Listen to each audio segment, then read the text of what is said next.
Okay. Okay, good evening. I'd like to call to order the Board of Selectmen regular meeting, Town of Woodbridge, for Wednesday, June 14th, 2017. At 5 o'clock today, we have scheduled a public hearing on 3 items. This is in accordance with Section 4-5, small b, 1 of the Charter of the Town of Woodbridge. I am now calling to order the public hearing to receive comments regarding 3 items. The first is the Neighborhood Assistant Act applications for 2017. Second is a proposed amendment to Town Ordinance Chapter 160, Animals, Article 1, Dog Leashing Requirements and Removal of Dog Litter. And item number 3 is a proposed revision to Town Ordinance Chapter 231, Firearms. The legal notice of this public hearing was published in the New Haven Register on Thursday, June 1st, 2017. Is there a motion to waive the reading of the legal notice? So moved. Second. Any questions or discussion? If not, all those in favor? Aye. Thank you. We will now consider the first item, which is the Neighborhood Assistant Act applications for 2017. The Amity Teen Center has submitted 2 applications. I see we have a representative from the Teen Center here. The first application is for energy efficient lighting, electrical, and HVAC renovations. The funding request is $24,950. And the second application is for energy efficient siding and windows, and the funding request is $24,900. Would you identify yourself for the record, please? And yes, I'm Jane Opper, President Amity Teen Center, and I actually live in Orange. But I've been involved since 1995 with the Teen Center. Great. Well, thank you for being here this evening. Well, Linda Cohen is down in Georgia, so I'm here, and Jen is here also. Great. Are there any questions for Jane? She's here. I think the Amity Teen Center is the only application we've received, so we think you're in good shape. What we're going to do is have the public comment on all 3 items, and then we'll take a vote here on the board. Okay? Nothing else? Thank you very much. I hope you'll stay for a little while. And we'll just yes, I will. Items. So should I just go back to my seat? No questions for you? You've done your job. Okay, so I'll just remain here. Thank you. Thank you. We'll now receive comments regarding the second item, Town Ordinance Chapter 160, Animals, Article 1, Dog Leashing Requirements and Removal of Dog Litter. This amendment to our ordinance was requested by our animal control officer and our parks department, who felt it would be much safer both for animals and people on town trails and parks to require that all animals be on leashes. The language has been available here at Town Hall. Tony, is there anything else you wanted to add to that? No, that's pretty much. Are there any comments from the public on the dog leash requirement? Seeing none, we will move to the third item, and this is proposed revision to Chapter 231 of our firearms statute. There are 2 areas of change that we are proposing here. The first change is needed in order to bring our ordinance into compliance with state law. Woodbridge's ordinance had prohibited discharging a weapon within 500 yards of a dwelling, but in this area, state law preempts what Woodbridge does, and the maximum distance can only be 500 feet. So we are proposing to change our ordinance to be in compliance with state law. The second change to the ordinance that we are proposing is to exercise the town's right as a property owner to restrict the carrying of weapons on town property. For those of you who don't know, Connecticut is a state that has what's called a presumption of invitation. And so if you see large areas of open space, there's a presumption that you can carry your gun there unless it's prohibited by the property owner. The state has restricted that with respect to schools and with respect to the legislative office building. State law prohibits carrying weapons, but the state also provides that property owners, whether they be private property owners or public, as the town of Woodbridge is, can restrict weapons on their own property, and many towns do this. The proposed amendment prohibits the carrying of weapons in town-owned buildings and on town-owned property. There are two exceptions. One is for the lawful possession on town roads. This is to allow lawful transportation of weapons by those who have permits to do so, and also to assure that law enforcement personnel can carry their weapons as appropriate.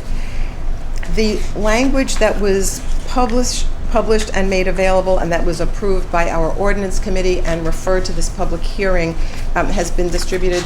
The board now has before it a couple of technical changes we caught looking this over. You should have that in front of you on the table. I'll just say two. One is a typo. The word weapons was misspelled, so it's to correct that.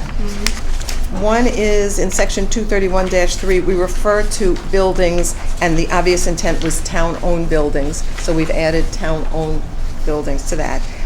And third, the language that we had that exempted law enforcement personnel was not as clear as it could have been, and the police chief asked us to clarify the language. You all have the new language in front of you, which I will read. And it is, this is proposed for this evening to amend what we did before. The provisions of this chapter shall not apply to a peace officer as defined in section 53A-39 of the Connecticut General Statutes when acting within the scope of his or her duties or as otherwise authorized by law. The police chief has reviewed this proposed ordinance, is supportive of it, but wanted to make sure that that language, that our intent there was clarified. So I believe this change in our ordinance would really comport with what most residents in Woodbridge think. I don't think they expect that people are bringing guns to the library or to the police station or as they're walking on the Fitzgerald track or other town property. With that said, is there anyone from the public who would like to comment on these changes?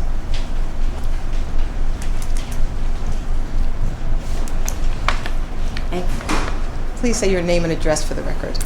My name is Jean Mallow. I live at 60 Dillon Road.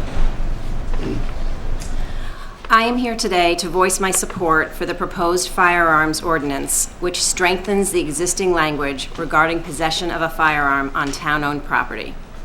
I believe that this revised ordinance will promote the safety and welfare of the citizens of Woodbridge. The 2016 Gun Law State Scorecard, presented by the Law Center to Prevent Gun Violence, indicates a direct correlation between common sense gun laws and fewer gun deaths. States with stronger gun laws, like Connecticut, have fewer deadly shootings per capita than states with weak laws. Gun safety legislation is an important hallmark for the state of Connecticut. After the Sandy Hook massacre in December 2012, the Connecticut legislature acted swiftly and decisively to pass comprehensive gun safety legislation with an act concerning gun violence prevention and children's safety. This legislation includes a ban on assault weapons and large capacity ammunition magazines. In the fall of 2015, the U.S. Court of Appeals for the Second Circuit upheld Connecticut's bans on these weapons. I believe that the citizens of Woodbridge will be safer if possessing a weapon on town-owned property is prohibited. I urge you to support this revised ordinance. Thank you. Thank you, Jean. Is anyone else here for public comment?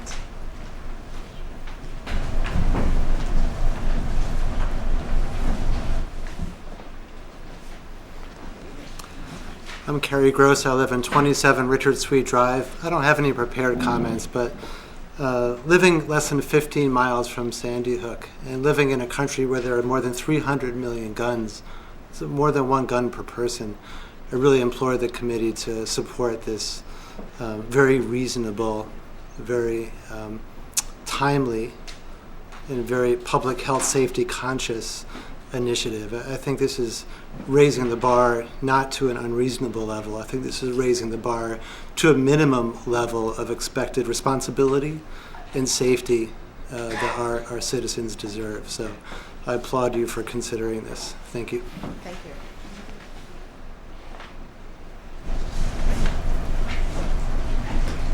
It's a familiar face. Good afternoon. Must be an important bill. Must be an important bill. Jim Horowitz from 24 Oak Hill Lane. My wife is here with me, Sandy Allison, and we just want to echo the comments that have been made already. This is a very important piece of legislation. It's very important for our town, and I commend you all for taking this up and encourage its passage. Thank you, Jim. Thank you.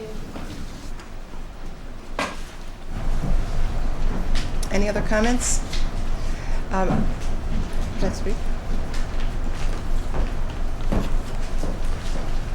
Good afternoon. My name is Rick Mallow, 60 Dillon Road. I want to speak in favor of this ordinance. It's the kind of common sense gun safety legislation that I think is important, and if more small towns and cities across this country pass this type of legislation, I think that's a step in the right direction. So I'm strongly in favor of it. Thank you. Anyone else? I do want to ask Mrs. Shaw, the clerk, if we received any public comments on any of the items for public hearing. Not as of 4:30 this afternoon. Thank you. Anyone else for public comment on any of these changes? Okay, thank you.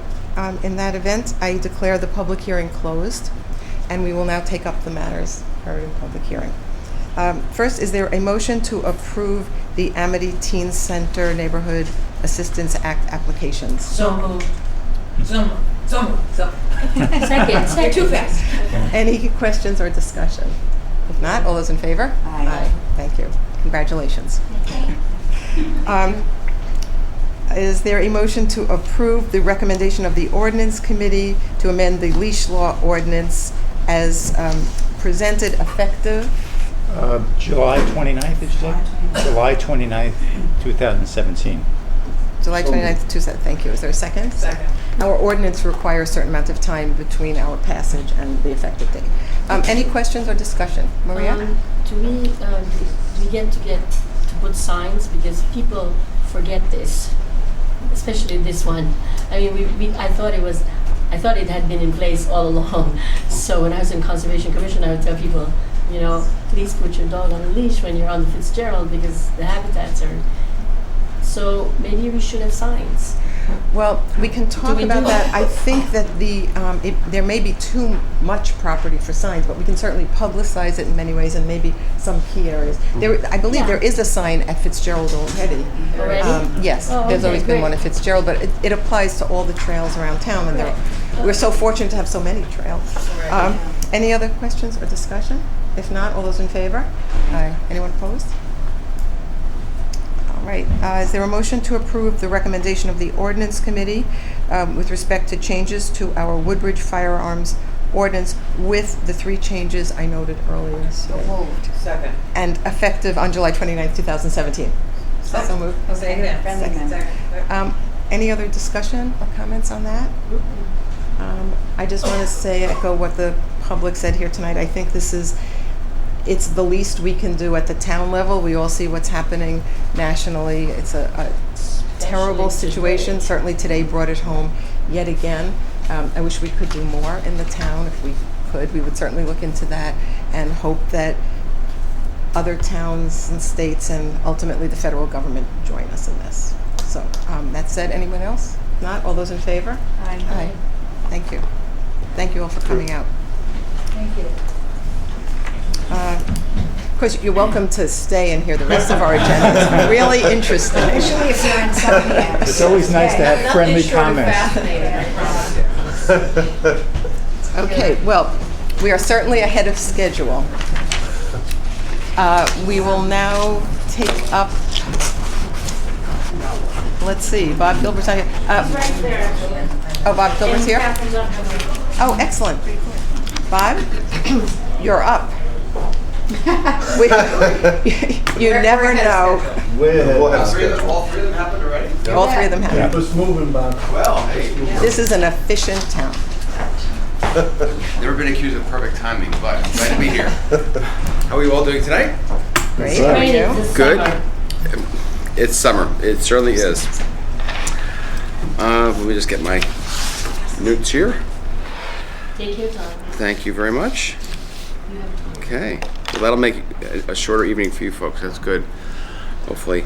So I just wanted to first say thank you to those of you whose term is going to be ending on the selectmen, obviously, and thank you for your service to the community, from the Beecher Road School community. We say that, and as well, just thank you for your support of Beecher Road School, and certainly supporting me in my first year here too. So I just want to thank you for that, and best wishes with all the spare time you'll now have instead of being here on Wednesdays occasionally.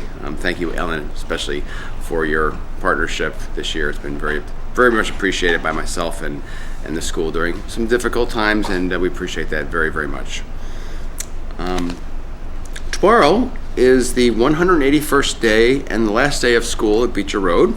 The 6th grade graduation will be taking place at 11:30 at Amity High School, and they'll have the typical reception afterwards and the annual pool party that celebrates all the festivities at the Woodbridge Club afterwards. So that's something to look forward to for all of us for tomorrow. There's been many terrific end-of-the-year activities, of course, as every year there are, and it just shows the great partnership between parents and the school as you see those day after day after day.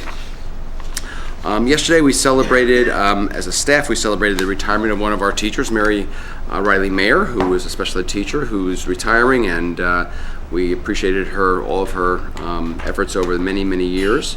We also announced the 2018 Teacher of the Year for Beecher Road School, and that Teacher of the Year is Joanne Giaquinto. Some of you may know her. She's our English language teacher. Been there for many years and has done some great things, really bringing the program to where it is right now, and so we celebrated her yesterday with that surprise announcement. We have many teachers working on curriculum projects over the summer, starting actually as early as next week. And into July, and those projects will obviously be benefiting kids in the next school year. The school kind of take a lull for a week or so, but then June 26th, summer enrichment starts back up again, as well as the extended day program, and so about a week's lull, and then the building will get active again for about 6 weeks, including the recreation department programs as well. So lots of kids are signed up, and as usual, the place never sleeps, and it will be very active throughout the summer. Our enrollment has increased a little bit since our last meeting. As I last came here in May, we had 791 students, and as of the close of school tomorrow, we'll have 799. So we have projected 800 kids this year, so Very close. We need just one more. so if you can find one, rustle one up somewhere on the streets and bring them on in. There we are. I mentioned a few meetings ago, probably more than a few meetings ago, that we have an increased enrollment in preschool, and so that definitely continues, and we are making those definite plans now to use our existing staff in our existing building and our existing budget to house an additional afternoon section of preschool. So we'll have the morning and afternoon section as we do now, plus an additional afternoon section for next year in order to accommodate those needs that are there. We have been going through the process, as I'm sure Tony has with the town, in terms of getting ready to change over for our health insurance for next year to another carrier. So there's been informational sessions for the staff and the business offices making all the preparations, so there will be sort of a seamless transition to Connecticut. Budget-wise, we are still closely monitoring our expenditures. Our themes have been the same all year long. They haven't really changed, although we've had some better news recently. We had a $58,000 and change deficit in May, as you might remember. Currently, our numbers are showing some more underspending in other areas. Our $387,000 special education deficit is still there. We are now showing underspending of $373,000 in other areas. So we've brought that $58,000 down to $14,000 for the current year. We have other things we can do between now and the end of the year. I'm not going to make complete promises, but we're doing everything we can to bring the $14,000 down to zero or even better. So that's our goal. We will let you know in July or August as to where we ended up with that. But the numbers are going in the right direction, and we're glad about that. We are anticipating, however, next year, as you know, we're anticipating, because of the healthcare costs that we have incurred that are going to be higher than we had budgeted for, that and a few other areas are going to certainly impact our budget already as we get going as early as July 1st. So next year we're going to have those challenges again, maybe in different areas. So, but there we are. But the news at this point is getting better for the end of the year on the current budget. That's my report for this month. Any questions or anything else? Wasn't there an open situation, an open item regarding the funds on the reconstruction of the building? Have you finished that so that we would be reimbursed by the state? So the building project has come to a conclusion. It was closed out and accepted by both the building committee as well as the Board of Ed. We are currently, Tony actually might know more than I do about that, and he might be able to step in and have more detail than I. But we're looking to gain all of the state reimbursements that we are entitled to at this point. So Al Poolo and I are currently in the process of balancing our figures and getting him all the information he needs to apply, and I believe he's shortly ready to send in the information. Excellent. And even then, when you send it in, it takes a while, right? Right. Yeah, it's not like they write you a check that. They're not overburdened with staff, I don't think, either. But I just want to make sure that it was already done. Yes. Thank you. Thank you. We're glad that's over. Yes. Anything else? You're gonna get good weather tomorrow. That's a good thing. Just check. That's a good. Thank you. That's a good thing. Thanks for making that work. Yeah. Appreciate that. Thank you. Thank you very much. Okay. Congratulations on your All right. first year. All right. Yep. Thank you, and we'll look forward to seeing you in July. Item number 5 is a library request for signs announcing the farmers market and movie night. Hi, Catherine. Hi, so I'm here again to request for permission to hang a banner on the intersection of Newton Road and 114 announcing the farmers market and also announcing our new summer outdoor movie series. So this year we're changing the day of the farmers market from Wednesdays to Tuesdays to coincide with the summer concert series. Is this the same size that you did? It is. This is last year's banner. We're actually currently creating a new banner to hang up in the same location. Question, Susan? Is movie night the same as concert night? It is. So concerts will be in July and movies will be in August. That's an important point. I was running, boy, you gotta spend the whole night here. Right.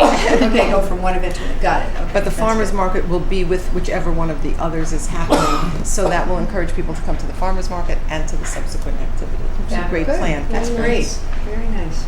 Are there any questions for Catherine? I can't go Is there a motion to approve placing the sign as Catherine has requested? So moved. Second? Oh, second. Questions or discussion? Not, all those in favor? Aye. Anyone opposed? Thank you, Catherine. Have a good summer.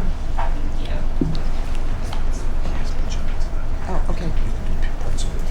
Okay. So for the country club discussion, Adam is here, I see, but we're also waiting for John Adamovich. So if there's no objection, I'd like to move to item number 7. Is that any objection? No objection. Okay. Then we will go to the Administrative Officer Director of Finance report, item number 7. Thank you.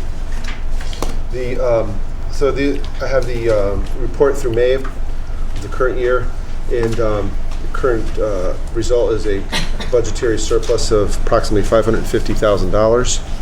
But that does not include any balance that we may have left in contingency, which we're still waiting to hear. One is the Board of Education, which Bob has indicated could be more favorable, and another is to see how the some payroll does through the end of the year in some of our other departments that we did not transfer yet for the increases that we had awarded through the union negotiations. So although I think those still look pretty good, we'll still wait to see how those work. And also with benefits, I think we're in good shape there. So it could possibly be increased, which would increase our amount that would return to our fund balance. Given the unknowns for next year concerning the state funding, it's probably a good thing that we will try to return as much to fund balance as we can. How much is our contingency? There's maybe $300,000 left in contingency or thereabouts. And we had the various funding requests for tonight. That's after those. Plus those items you just mentioned. Right. So it could be, you could have another $200,000 $200,000 that you could put in addition to, so it's 550, so it'll be 750. But keep in mind, we have $400,000 contribution from fund balance to balance the budget. So that's $350,000 roughly would go in actual cash back to fund balance. So we could be returning almost twice as much as we took out. You could, yeah. It's healthy. Yeah. Very, yeah. Yeah. And we knowing the unknown financial lies ahead, we're very cautious in a lot of what we've done this year. Yeah. So some of the highlights for you, the intergovernmental revenues was higher this year because of special education funds that we had received in addition to our budget because of higher expenses. Interest income is a surplus of $70,000. Rates went up again today, so I anticipate that will be our interest income is closely tied to short-term rates because we have a lot of short-term, very conservative investments. And then there's the sale of the equipment, $70,000. Those are our revenue highlights. Some expenditure highlights, we had some lower utility costs and general admin. So that's a $10,000 surplus. We have a vacant position in the assessor's office, so a surplus there of $10,000. Again, in utilities, the center building is projected $11,000 surplus. Waste management is a $40,000 surplus. Some lower expenses related to bulky waste and recycling. Parks Department is a surplus due to a elimination of a position. Debt service, we discussed. That's the timing on the Beecher School project, which has we've moved forward with that, so we should be in good shape there. And finally, benefits should experience about $100,000 surplus, largely due to savings in healthcare from the vacant positions and coverage changes that we've experienced throughout the year. So if you sort of add all those major items together, that's how we arrive at the $550,000. Are there questions for Tony? Anything else? Well, this is an excellent report, Tony, and certainly excellent management throughout the year. I think both this board and the Board of Finance have worked very hard to, as you noted, Tony, prepare us for what's coming next year. Right. Some of us will really have to deal with that directly. The others of us will be watching. Hi, So- Joe. Hi, Joe. Joe didn't hear that. He was I heard it. Hi, guys, out in the audience. We'll now turn to funding requests. I will move acceptance of funding request 1617-32 in the amount of $4,821 for the Woodbridge assessment to the South Central Regional Council of Governments multi-jurisdiction hazard mitigation plan update. Is there a second? I'll second it. Tony, do you want to explain this? So this was originally covered with a state grant, which was cut from in the budget process, which is why the towns now have to contribute a portion. So originally we weren't intending on contributing anything, but the hazard mitigation plan allows us to apply for FEMA and other federal grants when there's a disaster or some sort of a hazard. A lot of them you have to have this plan in for place. snowstorms and stuff, We do use FEMA funds for that stuff, yes. We do. Terrible tornado or something. Yeah. This is mandatory. We have no choice. Mandatory if we want to If be we able want to to apply. Right, if we participate. want to participate, right, we have Right. to pay it, sorry. We looked into doing a hazard mitigation just for us, and I think it was $25,000-$30,000 at least. Any other questions for Tony? How much was it again? I missed it. $4,821. So, Tony, you believe all in all that worthwhile to participate? I've seen enough grant applications come through where we couldn't even think of applying, most of related to flooding, actually, because we didn't have one of these in place. So I actually do think it's helpful. So you think there's a value to spending Yes. this money? Yes. Yeah. Anything else? You mean when we put something like 4,000, we could get more if our need is more? Is that possible? Just because Well- we participate in it? Yeah. Okay. All right. That's it. That's the whole point. I do have a different question. Do we pay any other kind of membership fees towards SCROG? We do. And what are those total? Or is it for different services? Is No, that we how it pay works? one annual fee, Uh-huh. and it's based on population. Do you happen to know how much it is? I want to say it's like 6,000. 16 cents or something a Yeah. person.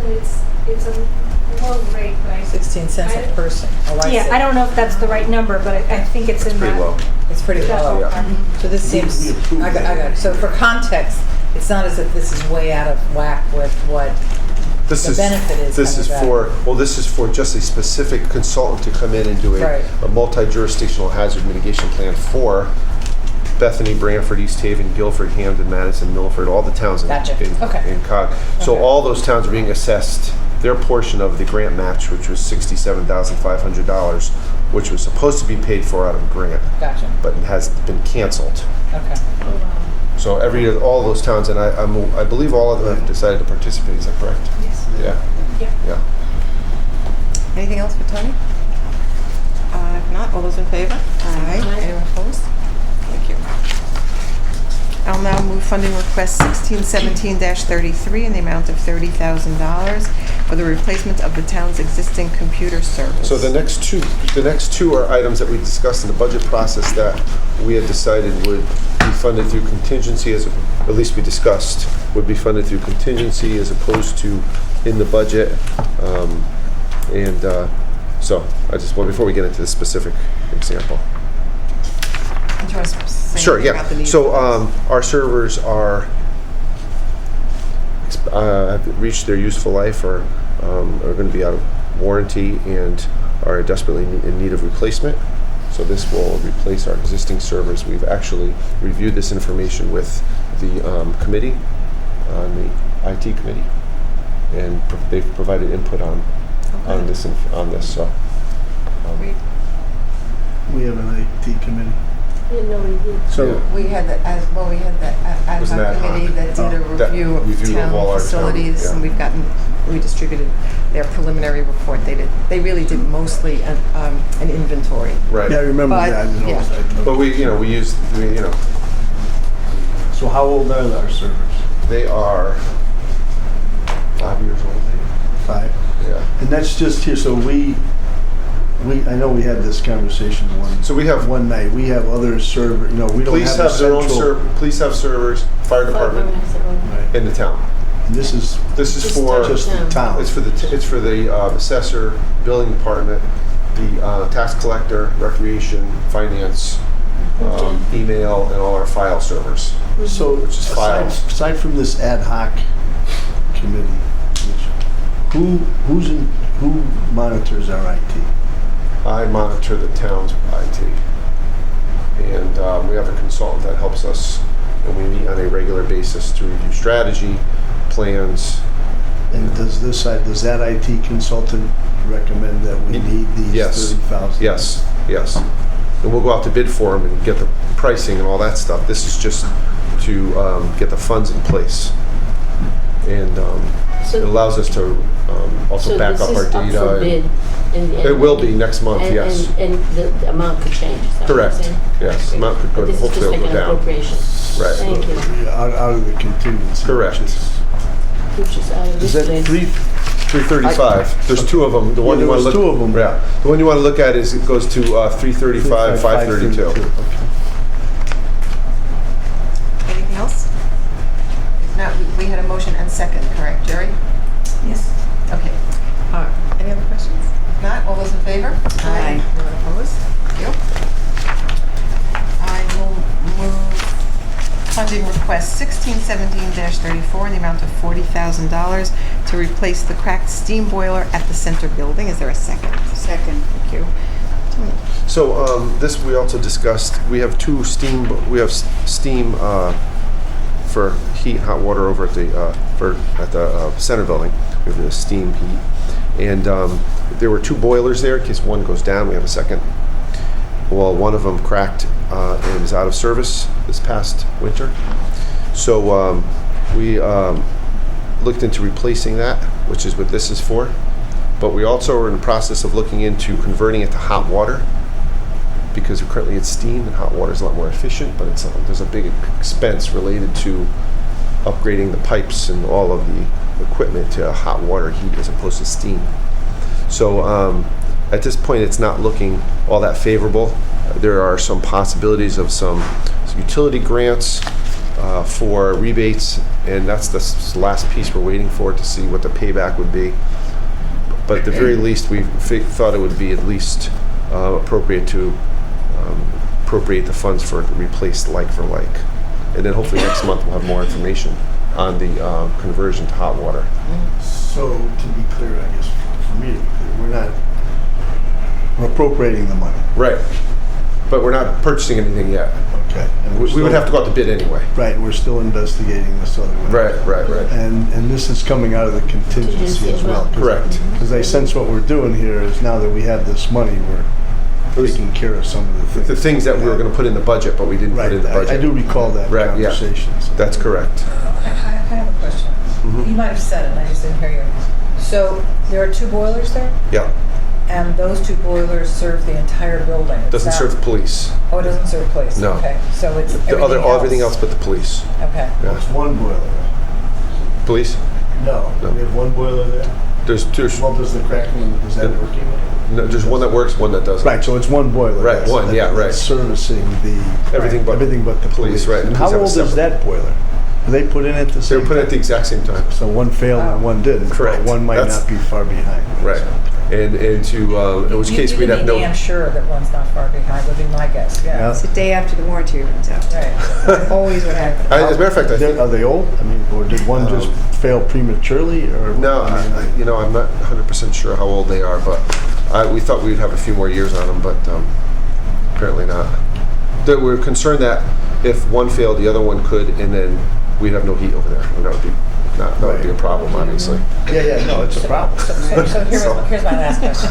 So can you have, maybe you don't know the answer to this, but can you have a hot water, if you convert to hot water, you have to convert the whole thing to hot water, correct? That's my That means you understanding. get rid of the other steam boiler. Correct. Okay, I think there's some use of it, that you can convert it for some purpose, but we'll have more information next month. I gotcha. One last question, I'm sorry.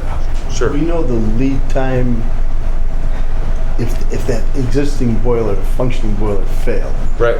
I think it's What's the lead 2 time? weeks to order it, 2 weeks to install. I think it's like a month. A month or so until we have heat. Yeah. And if we didn't have heat, we'd get a temporary boiler. We're going through all these contingency plans. You can get a temporary boiler, which is very expensive. That's one big tea kettle, but yeah, I get what you're saying. So we have a contingency plan in case they Yeah. both fail, but we'd rather not wait that long. Okay. So far, if we approve this, that's 30 and 40. Right. out of So this you'll see lead. the total is on the sheet. Do you have the sheet here? I got it there. Yeah. I got it. Okay. The number that Tony gave before assumed All these approval correct. of all of these fund transfers. Assumes approval of all I these. see it now, it's at the Yeah. bottom. Okay. Is there anything else? No. If not, all those in favor? Aye. Anyone opposed? Thank you. Okay, I will move approval of funding request 1617-35 in the amount of $4,550 for replacement of carpeting in the police department. Want to speak to that, or it's pretty self? Yeah, with tile, because with tile, the right, room right, gets a right. lot of use, and it just makes more sense to put tile in there. The carpeting's not that old, and it's torn and ripped in certain spots. So we just thought it'd be helpful to do it this year. I was just happy to be talking about carpeting that's not the library carpeting. I thought it was the library carpeting again. So you're talking about solid tile, not carpet tiles? No, solid Because there is tiles. such a thing as carpet tile Right. also, okay. Oh, yeah, you're right. Are there any questions or comments, discussion? Just to make sure these tiles are not slippery, like they had the fire department problem with their Good point. flooring. Hello? I'm sure they'll put something in there to prevent that. Anything else? If not, all those in favor? Aye. Any opposed? This one you might want to wait on until we have our discussion. Okay, yes. Okay, so the next item, 1617-36, is with respect to the kiddie pool at the country club. We will be discussing that later, and then if there's no objection, we'll come back to this item. Fine. Fine with everybody? Okay.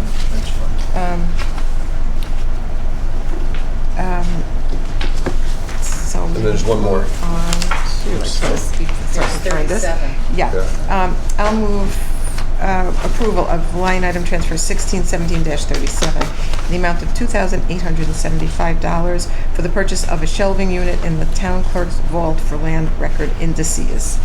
Stephanie has given us a memo to explain this. And she tries to, instead of doing it all at once, she's tried each year to replace a unit in her vault, and she's been doing this the past few years, and this year it was recut actually from her budget, so she wasn't able to do it, but she had some funds remaining in her election supplies line, so she's hopeful that she can do that. Is it replacement or addition? No, I believe it's, good question. Yeah, it says the shelving that we are presently using is too narrow and heavy volumes are hanging over the shelving. So I believe she's gonna, It's like a replacement. and then she'll use that for something else. So I guess it's additional, yeah. Anything else? If not, all those in favor? Aye. Any opposed? Okay. Next item is, we'll go on to funding requests. Oh, I'm sorry, we did funding requests. We'll do the police bid waiver. Tony, do you want to speak to the Sure. bid waiver? The police has requested to purchase 2 utility vehicles, or 8 all-wheel drive vehicles off state contract, which they do every year typically, because that's pretty much the best price we can get. And so each vehicle is $39,373, and that's in the budget. There's enough, in the budget for that. We're just waiving the bid. Correct. You just said this is a purchasing decision to waive the bid process. That's all. It's already been approved. I wanted to speak to that in public comment. You can speak to it in public comment. You can speak to anything you like in public comment. But I'd like to speak to it before a decision is made. Well, we're going to go ahead with the agenda, and if you say something that causes us to revisit it, we will. But we're going to keep going on the agenda. So is there a motion to approve the bid waiver and allow the purchases as requested? So moved. A second? Second. Any other questions? So again, we're really only acting on the bid waiver. Right. Correct. So the That's money's the purchase. Money's been already approved and appropriated. Correct. And All this does is prevent us from issuing our own bids and going through all the work and the cost of putting out bids when it's not likely so whatever to get David much has more than to this. speak to about if it's different than a bid waiver, then it's not affecting this anyway. I mean, we're only talking a bid waiver. Anything else? Not, all those in favor? Aye. Opposed?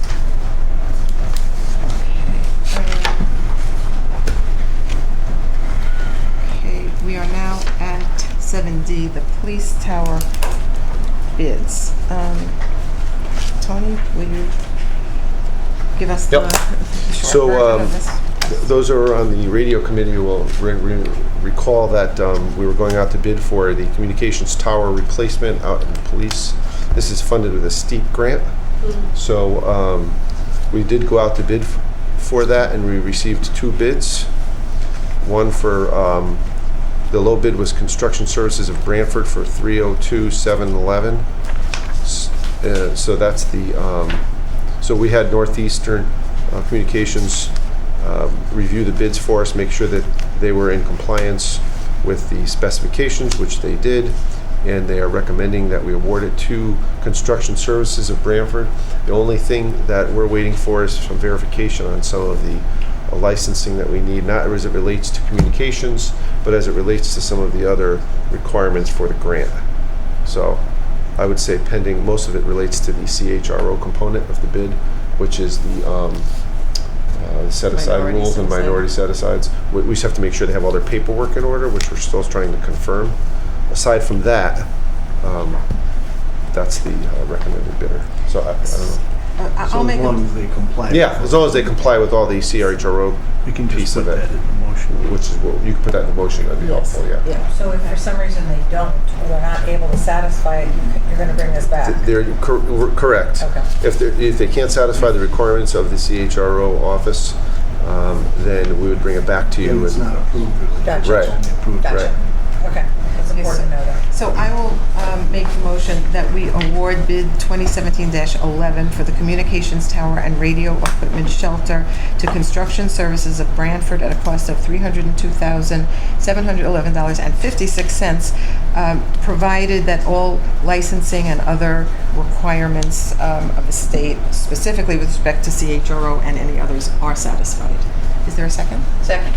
Does that capture That's good, everything? yep. Okay, anything else? Yeah, just Joe? a question. Did I miss something? Was this taken to the committee or coming straight in? No, I know we approved going out to bid, but did we? We didn't take the results We to didn't the see committee. this as, I didn't, I No. want to know if I missed the meeting. We didn't, no. I just, No, Joe, you were there and you voted. no, but I just, okay, so the whole full committee hasn't seen these? Not the results of the bid, no. Right. I don't think we asked to. I think No, we said go ahead and do it. So. I just, Yeah. I'm not suggesting, but maybe they want it, I don't know. They want Okay, but- input? I think we're okay. Anything else? If not, all those in favor? Aye. Anyone opposed?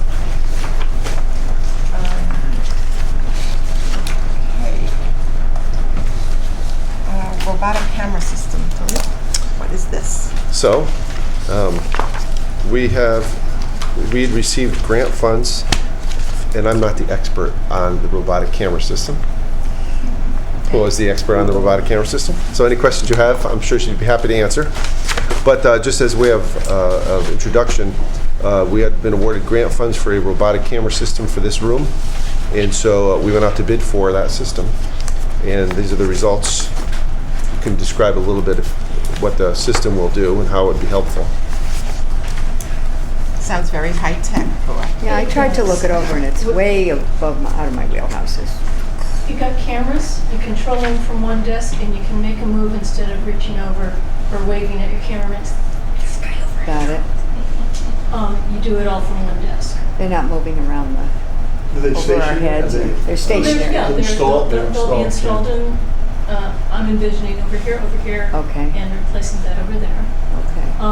I got started with the idea especially for the land use boards, because there are very often people who put up large maps and charts right here, so that that camera can never see who's on the board, and that camera can't move and really can't focus on the things that they're talking about. We've been saving up grant money from the Cable Advisory Council for 2 years, and after getting some quotes, I figured out how much more we might need. We have the money in place. We put out the bids, and I believe the bid we are recommending will have the 3 cameras. Right. And updated switcher, so when you see it on TV, the machine that puts on the titles and changes which camera is on will be a new machine that will fit better with the broadcast server we have that feeds everything to Cablevision. When Cablevision is working, that's another story. 1, 2, 3. Oh, and a desk that folds out and holds all the equipment and folds away and locks up and rolls into the corner. I have a question. Yes, You're so excited. I am so excited. Okay, so is this an installed price?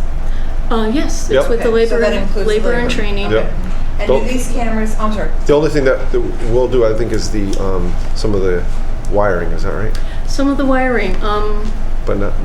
what he said was that the bidder will install with the help of the town, so. So we have the capability of Yeah. doing that electrical work? Yeah, yeah, Okay. Yes. And the second question is do all 3 cameras have telescoping capability? Yeah, zoom, what do they call it? PTZ stands for pan, tilt, and zoom. So we all have to behave? Not us, Susan. Oh, that's true, not us. I don't have to behave. Okay. Everybody behaves. Okay, all right, okay. All right, thank you. Okay, And I think you answered the question about funding. yes, It's it's all Cable from advisory grant. grant. Yeah. great. Totally funded. That's Yeah. wonderful. Yes, there's an opportunity to get one more grant to fill in some corners that we'd like to put in for options. Okay. Very good. Any other questions for Cora? When is it going to happen, do you know? Don't know, I think once we accept the bid, then we talk to the person about what our timing and stuff is. Thank you. I will make a motion that we recommend awarding bid 2017-10 for robotic camera system and controller to DNR Laboratories at a cost of $28,024. Is there a second? Second. Thank you. Any other questions or discussion? Not all those in favor? Aye. Any opposed? Okay. Okay, Tony now has an update with respect to the financing at the CCW. So the town originally issued $7 million in debt in 2009.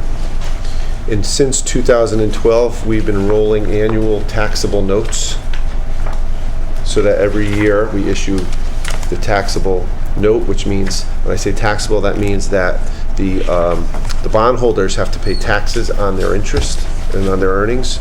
So therefore, we pay more in interest as a result. Most of our regular general obligation debt is tax exempt for bondholders, so our rates are less. But if there's an anticipated private use, then the IRS has indicated that this has to be a taxable issue. So that's what we've been doing. At some point, if there's not an anticipated future private use or the expectation that the property will, be open and for town use. In other words, if you have an expectation that you're no longer going to be using it as a private use, then you can issue tax exempt debt. So that's sort of the decision here. What does Well, it's that not a mean, decision. private use? Not decision, but the decision point here. This is really informational for the board. Yeah. It's not a vote at the end. No, so but we it's- want no. people to hear this, understand it, So they ask any understand what we're questions, so doing. we hear what your Right. opinion is. I don't think Tony finished explaining. Do you want to ask a question now? I'm We'll just let him not go. clear on private use. Because, what does that mean? If- We own it, and what does private use mean?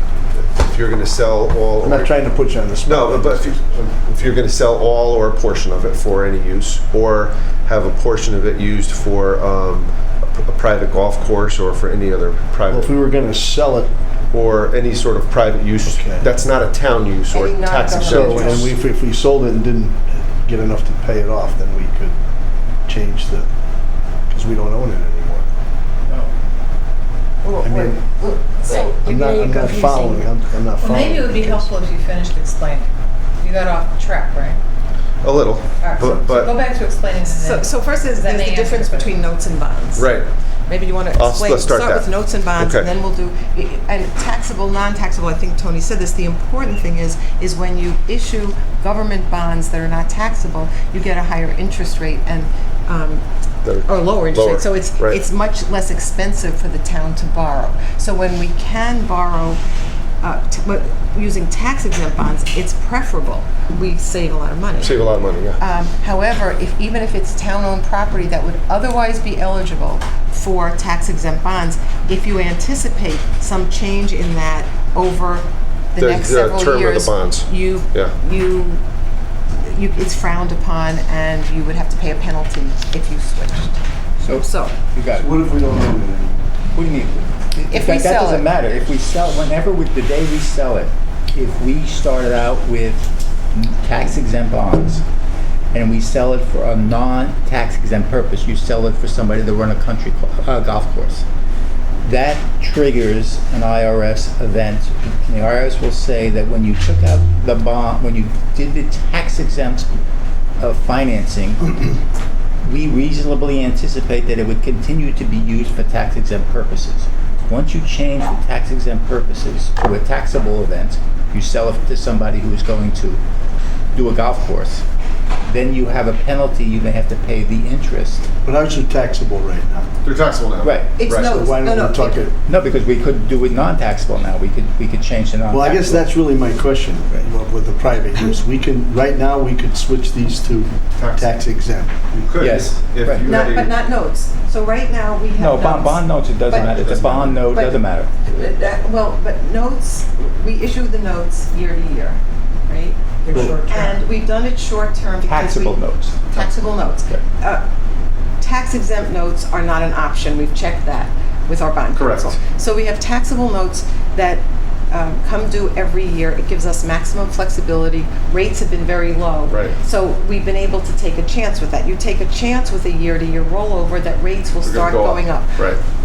When you see that rates are likely to start going up is a time you're really thinking, I better switch to bonds the whole to idea. lock us in. Correct, So correct. that we're secure. Non-taxable That's the bonds. idea. To Right. lock it in one way or another, to lock it in. Right. So the question is, since our notes are coming up now, Tony has done a lot of work and research and educated me and you about what our options are. One option is to continue our notes for another year. Right. We've looked at the option of tax-exempt bonds, which is the most financially advantageous to the town. However, it would have to be clear, and we'd have to express our reasonable expectation Right. that the property would not be transferred or used for a taxable purpose, a non-governmental purpose, Right. for the life of the bonds, which would be 13 years. Correct.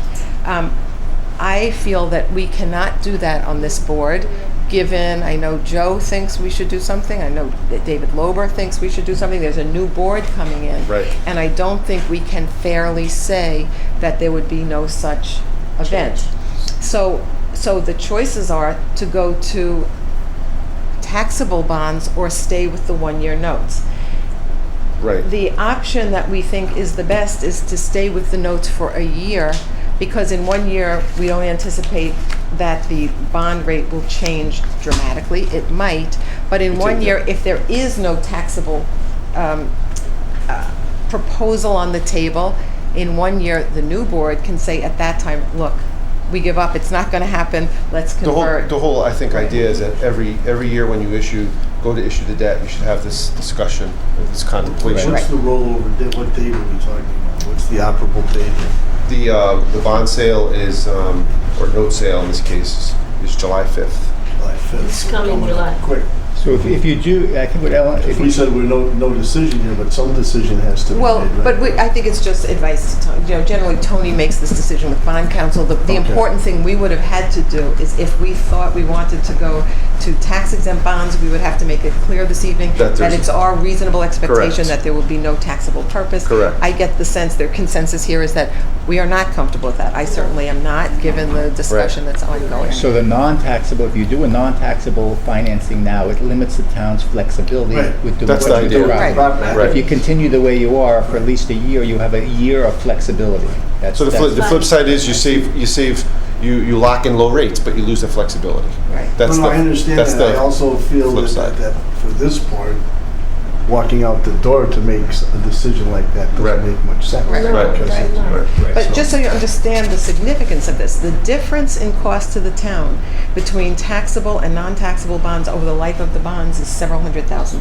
Yeah, it's Is that right about, there? could be 500,000 to 700,000. Well, So it's what's a- a year impact? That's the important Well, question. your That's the impact important- is that's- probably low, probably 1%. It That's not depends, so of course, but significant. that's a guess because we don't know where That's rates not are so going. So we're going to Because issue Because you 4.9. evaluate it on a year-to-year basis. So we're issuing, it'd be like $40,000 to $50,000. Well, Okay, So so I I'm think cool there's just- there's Yeah. consensus here. Yeah. Okay. Thank you. Okay. I do have another. Yes. This is more for informational purposes, but the investment committee has approved using funds for AKF to begin the study at the library for the humidity issue at the library. So we want to bring this up and just let you know. So is this something that we thought, so this is funded through a library foundation, but the town is not paying for this, Right. right? Right. However. It's a library trust. Right, so it's not a funding issue. Right. It wasn't 100% clear to us, but since it is work on a town building, we thought we nevertheless should approve, didn't we think that? I believe that was our thought, yeah. Approve the work, because it's our building to say, okay, go ahead and do Right. it. yeah, I think So, so. do you want to say a little more detail about Sure. what it is, and then Yeah. we can... So the first phase, which is the only phase that we'd be doing currently, is the review and design phase to review the current setup at the library and determine, those who are at the library can tell you how humid it's been there in the last few days. $7,500 to come up with a schematic and then 12,000, so basically $20,000 to come up with design documents and the schematic to resolve the problem. And then we'll go out to bid for it. And I think this is critically important. It's been an ongoing problem and so important for the library. Yeah. So I will make the motion that we, to approve the assessment that's being contemplated and paid for by the, what's the name of the trust? It's called the Noisy Clark Library Trust. Noisy Clark Library Trust. Is there a second? Second. Any questions or discussion? Oh, I thought there was some, I thought we expended some money for new air conditioning there or something not That too was long for ago. that was for air conditioning. Yeah, You and mean doesn't have anything to do with this. That was a while back. Isn't humidity, air air conditioning at the conditioning police. work together? We did the air For the conditioning. library. That was maybe last year. There was carpeting at the library we did last year. because they We had- had carpeting, but I thought there was also the need for AC because, or maybe this is what it is, the humidity. That's part of it, but that was just work on the AC itself. This is a more complicated issue. Okay, got it. So they're not, They work together, They but this work is together? a different issue. Okay. Yeah. all right. Anything else? Not? All those in favor? Aye. And opposed? Okay. Public comments. David Lober, I know you're. You have a lot to say? Say it. Why am I not surprised? Cheryl Lipson, Brookwood Drive. I have a draft of the agenda because I couldn't pull up the final agenda. I apologize. I cannot maneuver that site, but it's probably me. I have two comments regarding the items on this evening's agenda, which I hope the board will clarify and respond to, the concerns that I have. Item number 6, the Country Club of Woodbridge. I walk that area. I walk Johnson Road. And needless to say, over the past several months, I've watched the grass grow, the roads inside the golf course are deteriorating like chunks of asphalt.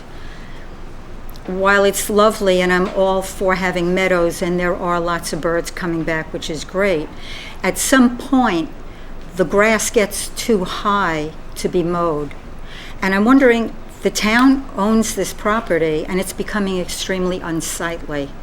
And I'm wondering why there hasn't been some minimal maintenance to the property. We're well into spring now.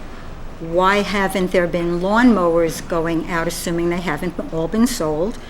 Because it's gone to the point now where some of the areas are as high as this desk. Cheryl, let me just say that after public comment, we will be reviewing the plans for the country club. Okay, so stay that's great. tuned. That is a concern of mine, because when do we reach a point of no return?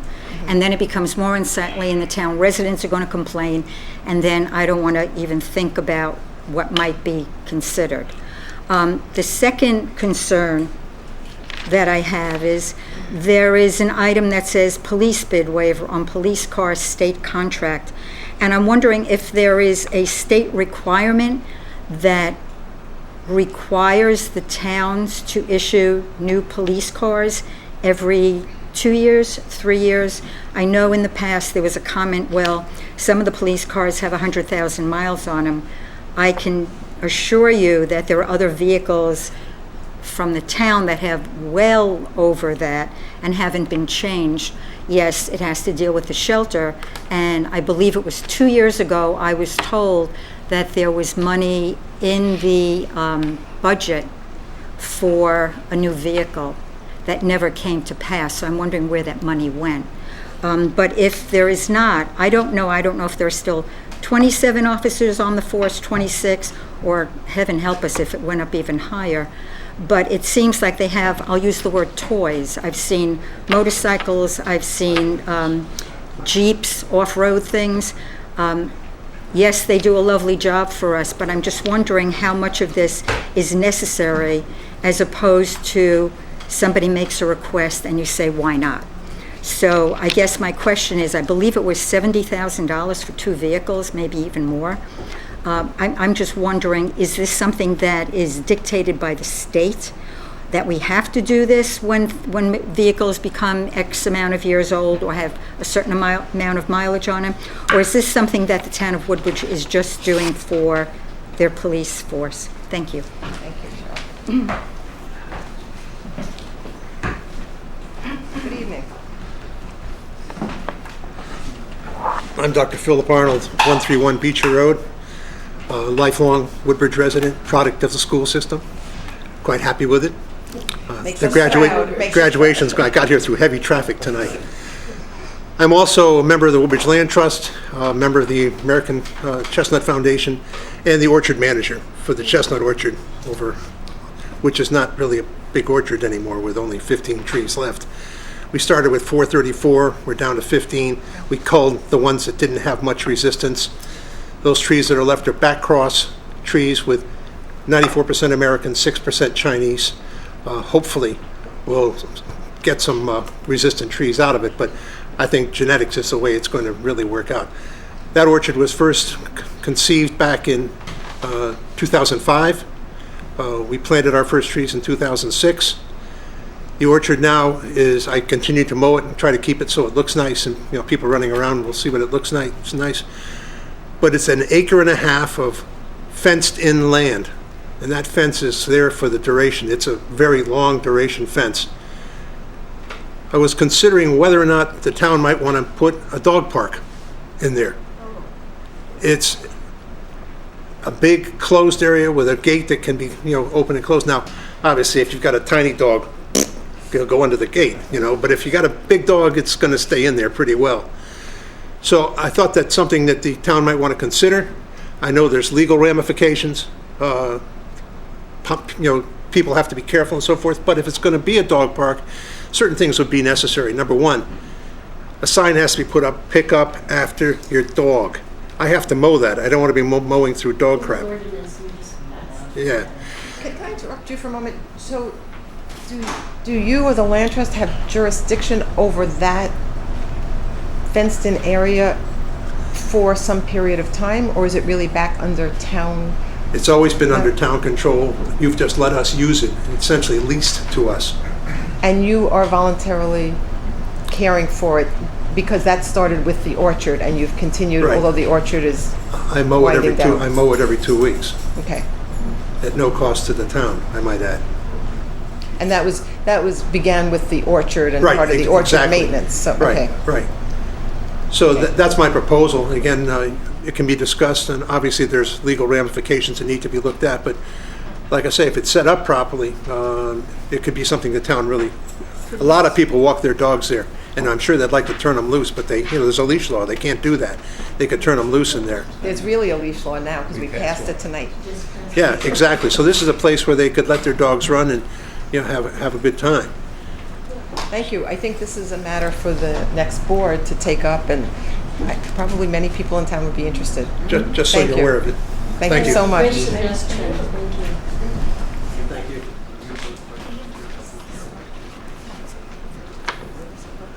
Good evening. David Lober, 35 West Weld Road. I have a few items that I wanted to bring to public comment. The first one is about the police cars, which is what I stood up about. In the interest of fiscal responsibility and also to go along with the green initiative that we have, Ford, whom we buy our police cars from, is making a purpose-made hybrid police car. And the police car is estimated to save 1,500 gallons of gas a year, about 550 gallons over the roughly 20,000 miles that a police car typically will clock over the year. Is and that about a Woodbridge police car, 20,000 miles for a Woodbridge well, that's what police car? those are the figures that I'm quoting. Woodbridge from or Ford. Ford? These are figures from Ford. And most of the gas consumption is used when police cars idle. So when you have 100,000 miles on a police car, you really have 400,000 miles on the engine. It would save roughly 900 gallons of gas plus for idling. So it saves about 1,500 gallons of gas a year for a savings of a little under $4,000 for fuel consumption. The other part of it, which makes it interesting, is that it also reduces the carbon dioxide output by 27,000 pounds a year, which is not insignificant. So I would bring this up to consider replacing our police cruisers with hybrid police cars. And since they are Ford, and since we have a Ford contract, I think it's doable. I could not get information on the prices of these vehicles, but they are on the Ford website, and if you want information, I can bring it to you, or I can bring it to the chief. That was the first item. The second item has to do with the boilers. And if I heard correctly, we have steam boilers, okay, which are incredibly inefficient. And I've lived in houses where I've had steam which had been converted to hot water, forced hot water, and the fixtures remain in place. You have to do a little repiping, and you have to put in circulators, but you can convert that. And it's a much more efficient system, and especially if you convert oil to gas. I don't know what we have at the center school. I know we've done a lot of gas conversion. That would also save a lot of money. Now, the third thing that you talked about were funding requests for carpet, for the computers, for the boilers. Those typically I have seen as local community improvement, capital improvement grants, low SIP grants, and we've gotten some of that money for sidewalks. But these grants typically are awarded for things like computer systems, for boilers, for carpeting, for lighting at police stations and senior centers and all this kind of stuff. And I don't know if any of that's been looked at. I don't even know if there's any more low SIP money left because of what's happened, but I just bring it up. The fourth thing I wanted to talk about was the kiddie pool. Now, there was an estimate which was given to you by Silver and Petroselli of $100,000 to shore up the kiddie pool. I understand that Joe Riola gave you an estimate of $11,500 to do similar work. There are approximately 25 families who are waiting to join, but they won't join because of a kiddie pool. Now, if you're charging roughly $800, $770 for a family, multiplied by 25 families, you've got way more than $11,500 for the kiddie pool, so you would be in the plus. So I'd like to bring that. The last thing I wanted to bring up, and this is a little insidious, this is number 6B, the renaming of the property. And this is of concern to me because it's a very opaque inclusion here, and often renaming of property goes with repurposing of property or to change the mindset of people thinking about property.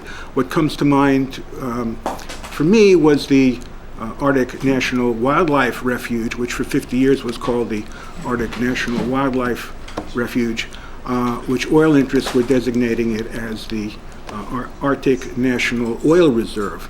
So I would like to know why we're doing this. I would like to know what the impetus is for this and why the outgoing board is discussing this.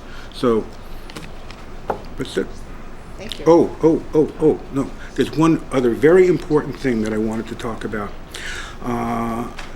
We had a $100,000 estimate for the kiddie pool. We had another estimate for $11,500. And the source of the first estimate was what? Silver Petroselli. Now, Silver Petroselli has also given us an estimate of $6.5 million to redo the clubhouse. Herb Newman gave us an estimate of $3.5 million to redo the clubhouse.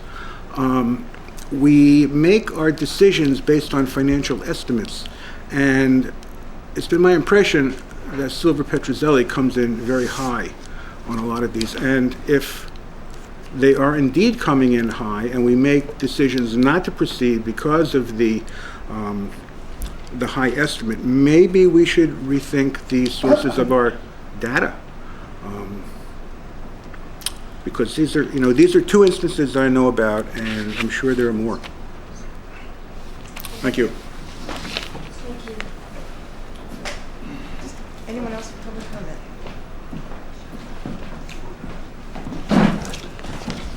Hi, Roger Sherman, Fairview Road. I'd like to thank the rec department for all the hard work they've been doing on short notice to get the pool going. And a lot of volunteers have gone over there and helped clean up and do things to move things along. And it just shows that a lot of people still care about that property very much. And I thank Tony for the helping with funding and trying to find the dollars that are available on the little dollars that we have to put in over there. But the kiddie pool is a very important structure for that operation. And I hope you really consider moving that along and putting in the effort of it, and trying to come up with a decision on how to do the upkeep on the property. And that's about it for that. And we have a new board that's going to be coming on. And even though I haven't seen eye to eye, on a lot of things that happen here, but I thank you all for your service to the town.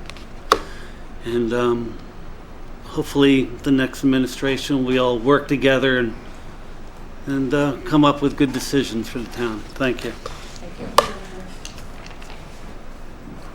Is anyone else here for public comment?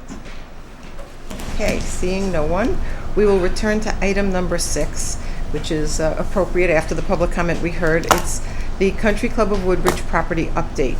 And the first item is the land maintenance plan. I want to assure everyone who's here and who's listening that the property has not been left without a plan. Adam has been looking at it and talking about it. We've been discussing it. And Adam, if you would join us now and we can talk about that.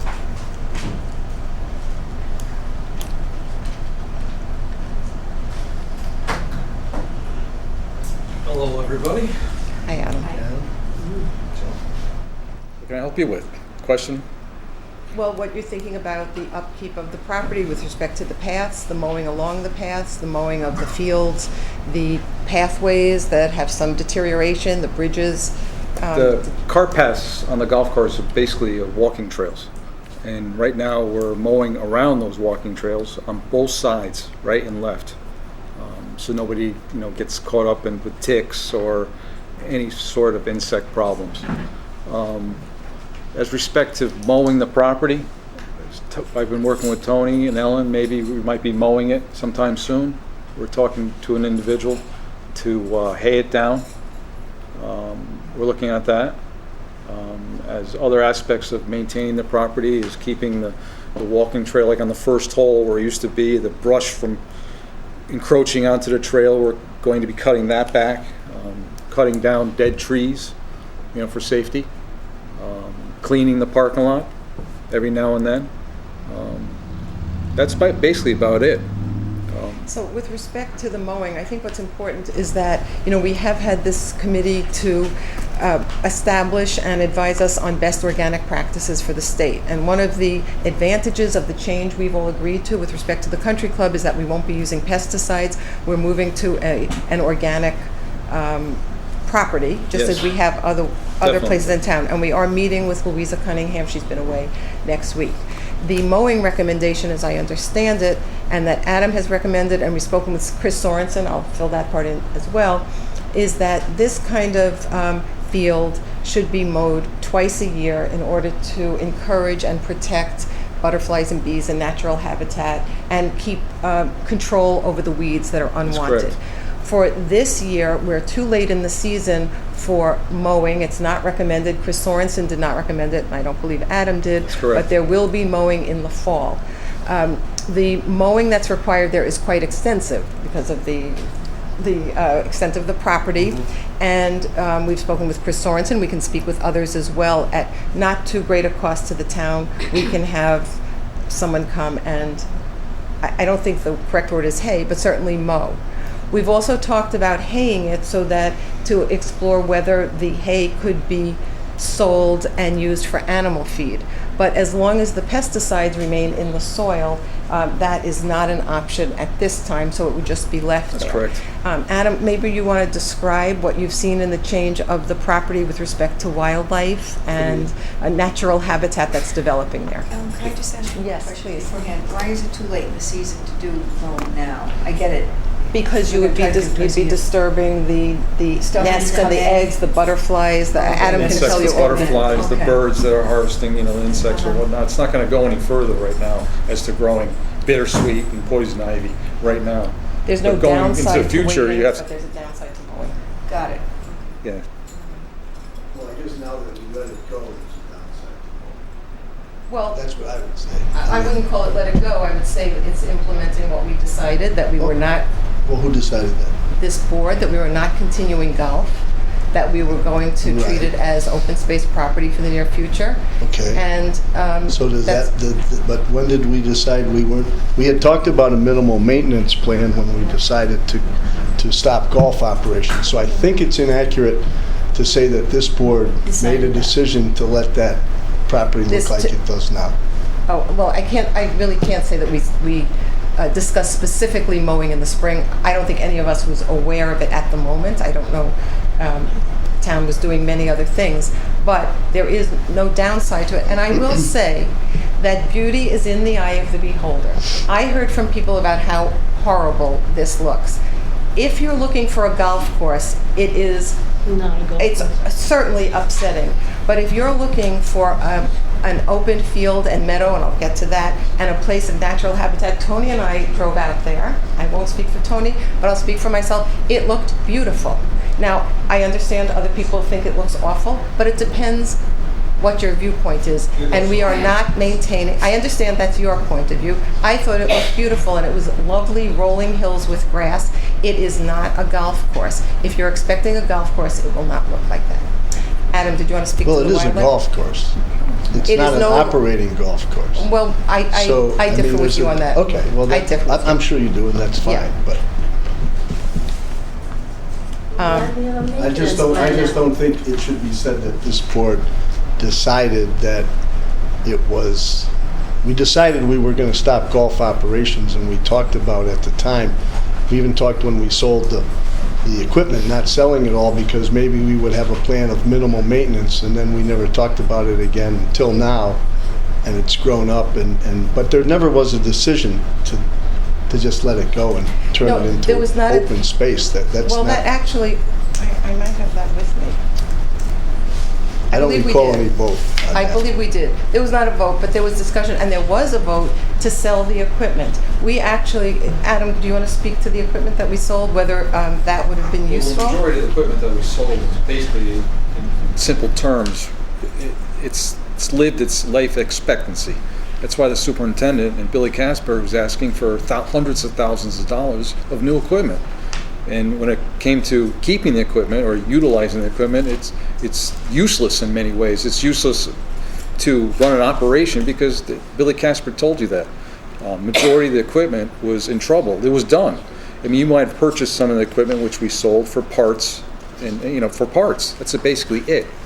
When you start running into equipment that has thousands of hours on it, it's done. It's reached its life expectancy. Our mowers for the Parks Department, if it has 4,000 hours on it, that mower's done. You shouldn't have a mower, especially on a golf course. So what you just told us is the mowers, the equipment that we sold was useless. The majority of the equipment. Majority of the equipment was useless. For parts. Well, but as an operating machine. Most definitely. Okay. Majority And of it. do we have any equipment that we kept? Yes, we did. That is useful. One rough mower that cuts 60 inches wide. 16? 60 inches. 6-0. 6 inches. Yeah. 5 feet wide. And we kept the tractor. Tractors live a little bit longer. We kept the blowers, some weed whackers, a chainsaw. Okay. On reference to the rough mowers that they had there, if you spoke with Dennis, the superintendent, he was pulling his hair out for those pieces of equipment that cut the rough at 4 inches. He was always like, oh, we needed new equipment. And you took 4,700 hours on a rough mower. That's done. You can't, especially especially at his level, when you need that mower to Well, cut for the his rough. level, for an operating golf Oh, course. you can't yeah. have a mower that's broken all the time. But that mower might have been able to cut the, it's your material anyway. Yeah, it's gone. It's gone. But also, from speaking with Adam and Chris Sorensen, to mow the expanses of property there, you need a different kind of mower. You need certainly expertise. I'm not saying our town people don't have the expertise, but the equipment we had was not in any shape to do what we need to do. We've spoken with someone who can handle it. Joe, I don't believe we actually voted to say that we were not maintaining it as a golf course, but it was explicitly discussed on November 9th. And I said, and I don't believe anyone contradicted me, that as I understand it, the idea of minimally maintaining the golf course is not realistic. It's not a golf course. We'd be spending quite a bit of money. It's not helping us to promote our open space goal of returning it to its natural state. So I don't think we took a vote. I guess as the leader of the town, that's your position. Absolutely, and I said it publicly at a meeting, and that was the action we took that night with respect to the Well, equipment. we didn't take any action. We sold the equipment. Yes, we voted to sell the equipment. So I have great confidence in Adam in doing this. I think I look forward to meeting with Louisa on best organic practices, and there certainly is a plan in place. Joe and Beth will be dealing with this in the future, of course, about whether or not you want to hire someone to do that mowing. So So what's the plan that's in place? He just gave it to us. Yes. Adam, do you want to? As respect to mowing the entire property, that's just not going to happen this year, unless In the they fall. tell me. It will Unless happen in the fall. The fall. So we'll keep mowing along the sides. Is there any plan to do anything to grade or otherwise improve the walking trails that are all washed out and hazardous? We're going to close some of those trails down because it's not beneficial to have two cart paths. Let's say it was on the 9th hole and the 10th hole, and they're pretty close together. So the one that's washed out, let's close that one. I agree, so that someone doesn't So get it's hurt. less mowing for us, because you got to understand, I'm using 2 of my workers 5 hours on a 40-hour week. That's a lot of labor to do that right now. I have responsibilities to take, so I'm taking, moving to the golf course. So we'll limit the entire walking trail, footage.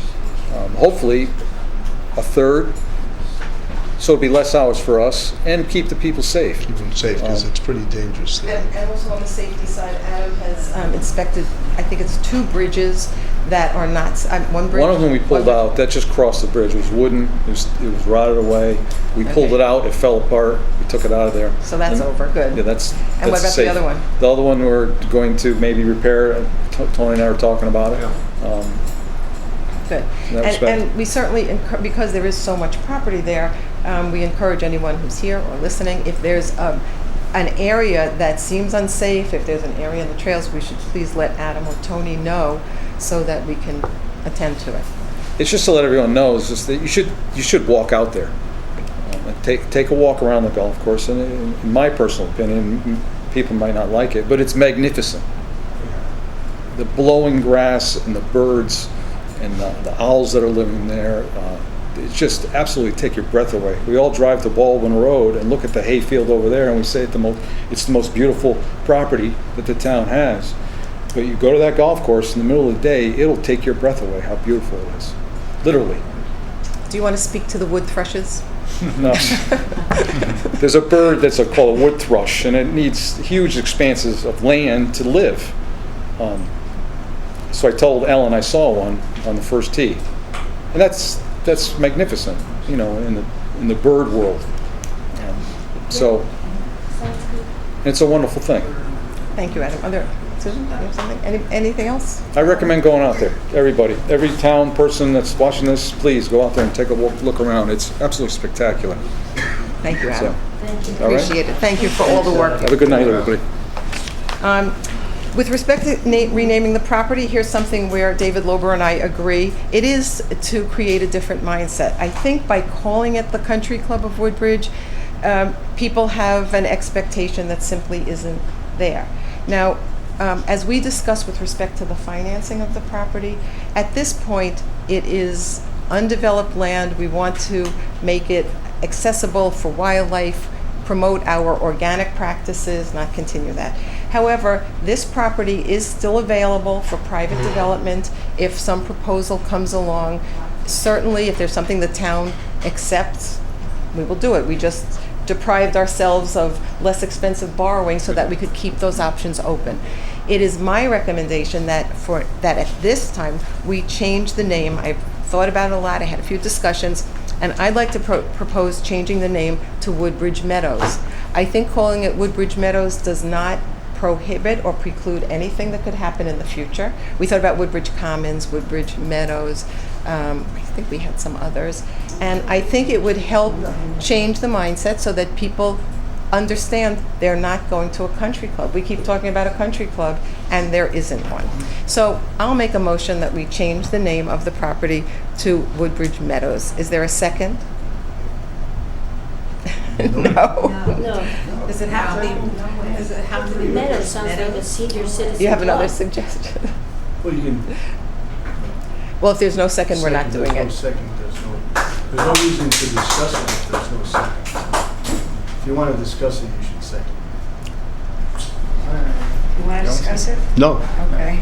I don't want to second. Okay, you want to keep it as a country? Well, why don't we leave it for the next board to figure out? I'm fine with that. Can I say something without seconding it? Yeah, of course you can. Well, Joe said no, but we'll see. No. I'll withdraw my motion and we'll just discuss it Because I have to anyway. tell you, I totally think it should be changed, and I said that 3 years ago, I thought it should be changed. It's ridiculous to call it a country club if it's not a country club.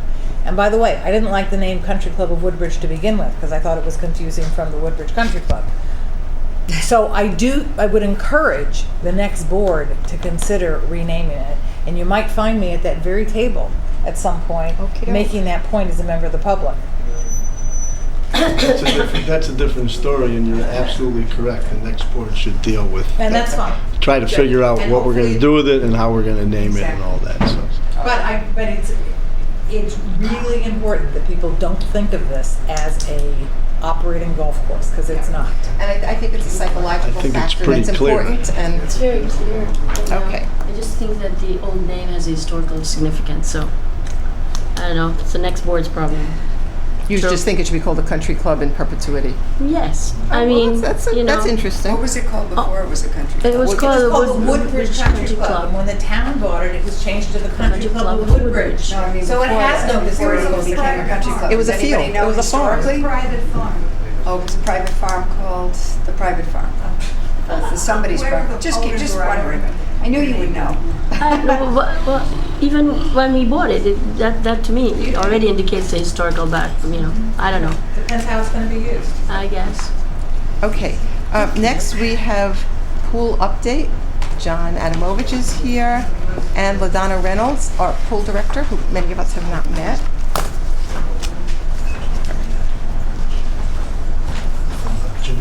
Oh, thank you so much.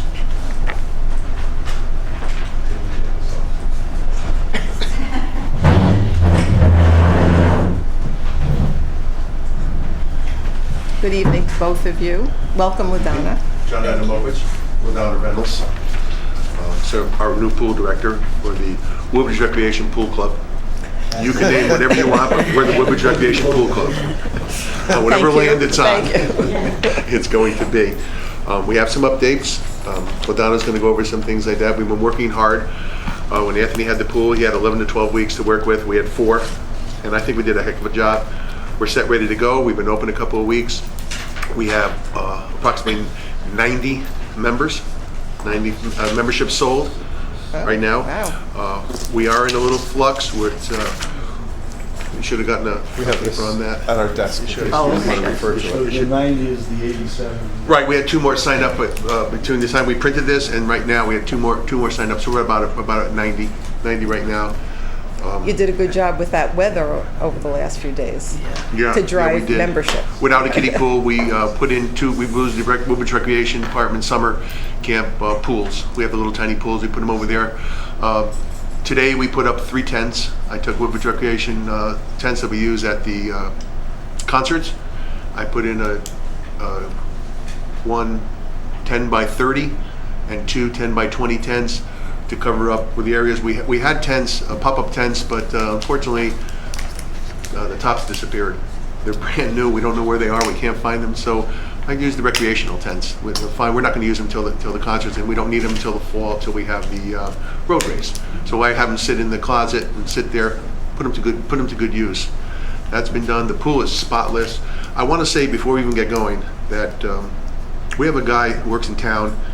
We call him MacGyver. You know him as Brad Parsons.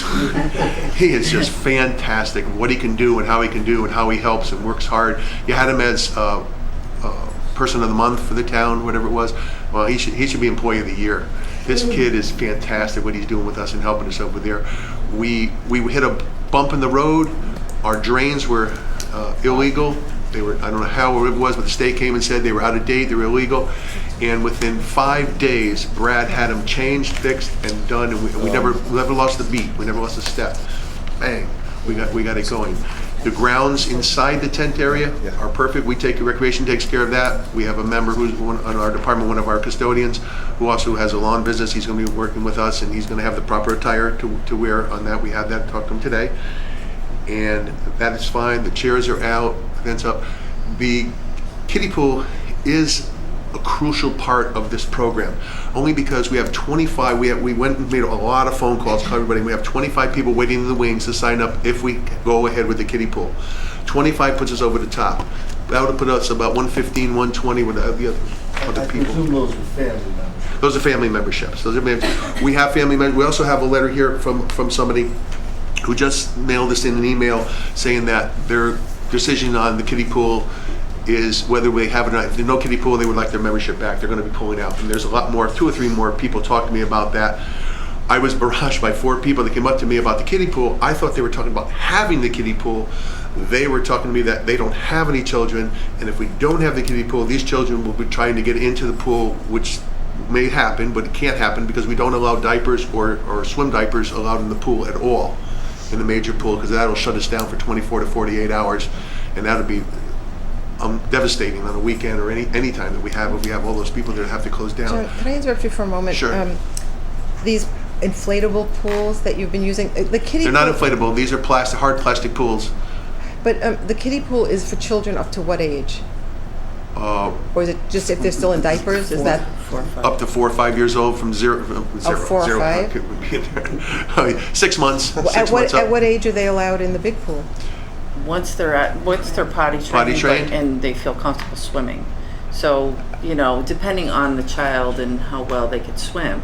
If they're not with their parents, but a parent could bring in a potty trained child. Yes. Okay. Yes. Okay. But they cannot have diapers in the pool whatsoever. Mm-hmm. Okay. I'm sorry to interrupt. Oh, and basically that's the update. Just to let you know, Tony and I, we talked at this, and we decided to put up the tent. And the tent went up like this, and we didn't have the tent up, I think, 24 hours, and LaDonna got 3 phone calls. We've already had 1 party.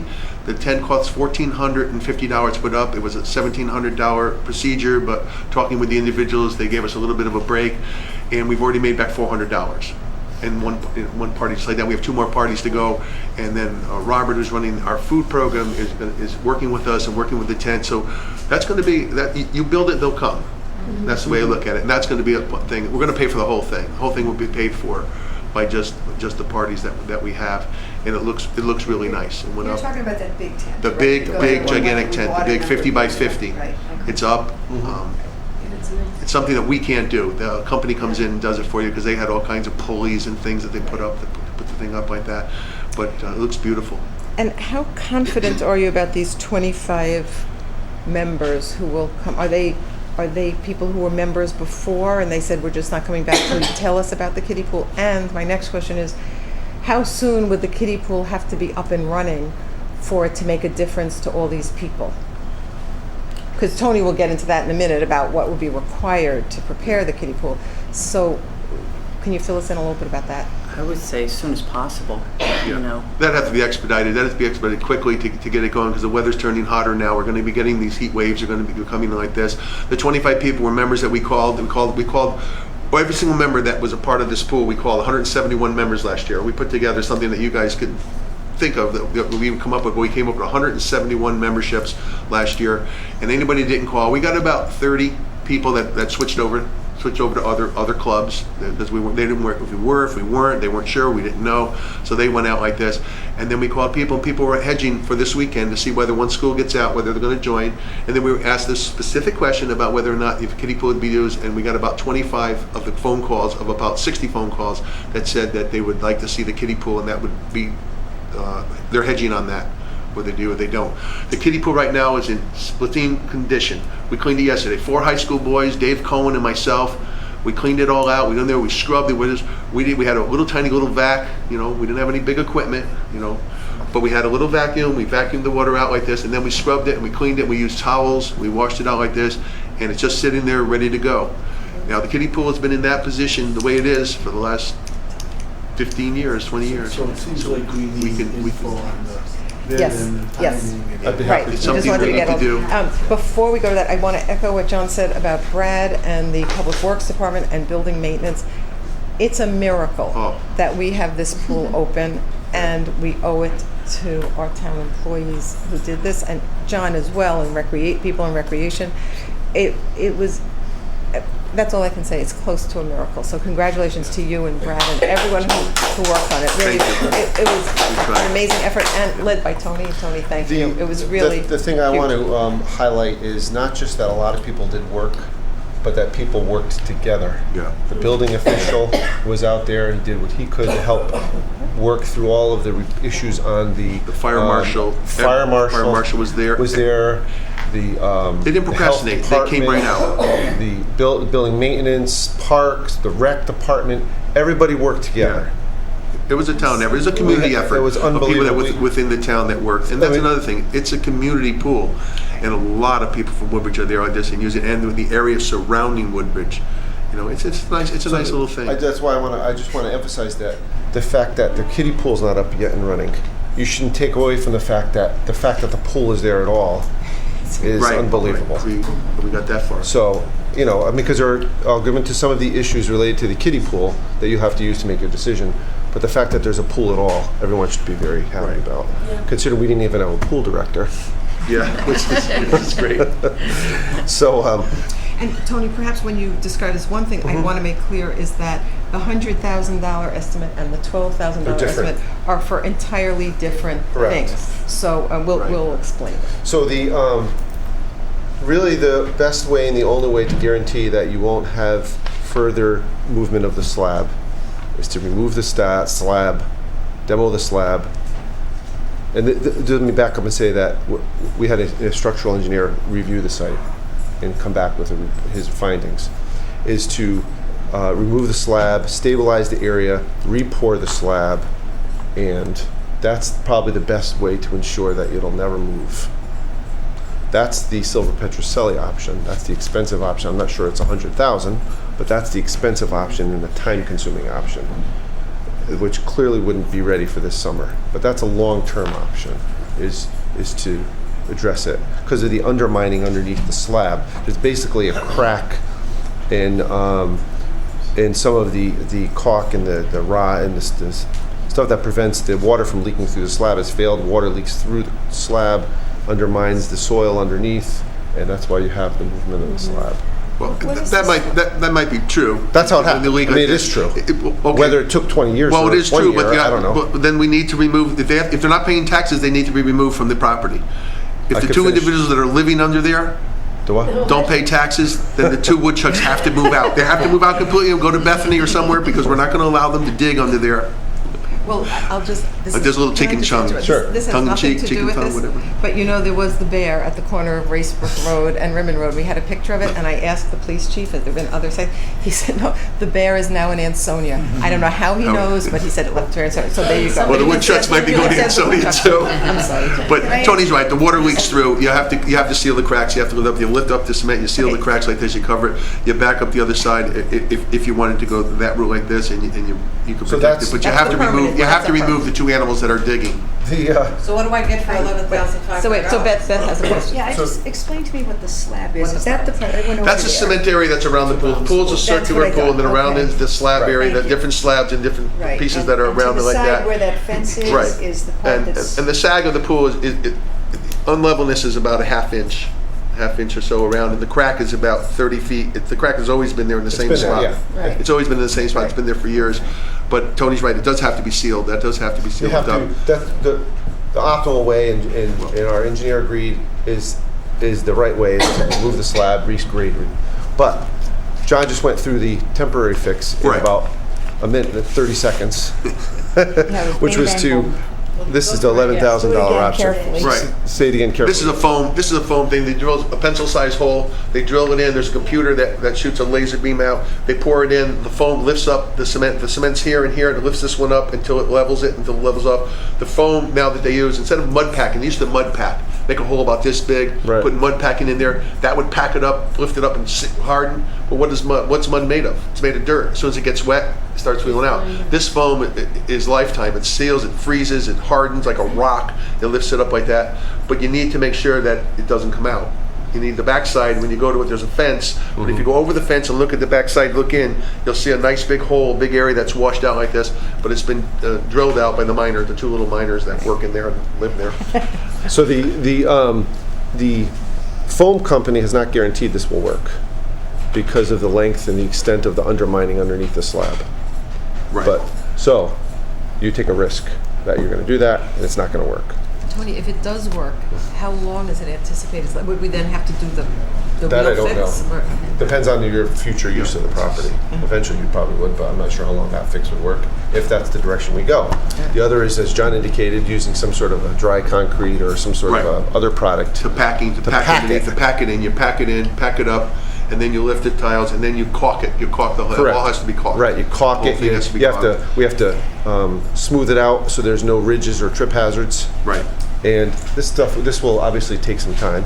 Yeah. And we'd have to get vendors to do it. I mean, it's gonna take some time, and quite honestly, I'm not sure how long it's gonna take, or Well, if it works. Yeah, I have a procedural question. So let's say this board says, fine, go ahead and do it. And I don't know if this board is gonna say that, but let's say, don't you still have to go back to the Board of Finance?